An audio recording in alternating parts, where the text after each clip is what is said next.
လဲကူးမျိုးနဲ့မဟာဝိဟာရကျောင်းတိုင်းမှာတစ်ပင်ဆိုင်အလူလေးလုပ်တဲ့ဗီဒီယိုဖိုင်လေးဖြစ်ပါတယ်ရှင်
တစ်ပင်လေးရဆိုလို့ရှင်တော့ဖြင့်ထိုင်ဝမ်ဗန်နာကြားတစ်ပင်လေးဖြစ်ပါတယ်ရှင်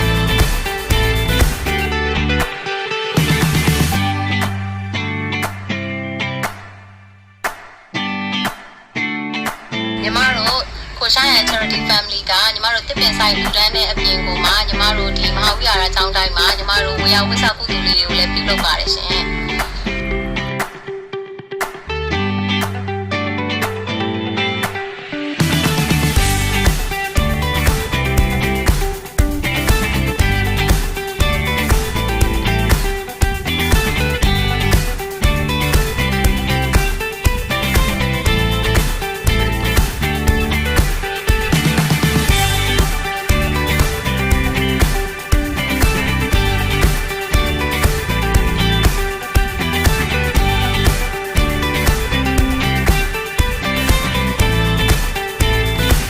ရှာရဲ့ charity family မှာယနေ့ပြုလုပ်တဲ့တစ်ပင်ဆိုင်ကုသိုလ်နဲ့ဝေယဝိဆကုသိုလ်လေးတွေကို9နှစ်နဲ့10နှစ်သားသမီးတွေလည်းထပ်တူထပ်မြကုသိုလ်ရကြစေရန်တောင်းပြတာပို့တာအပ်ပါတယ်ရှင်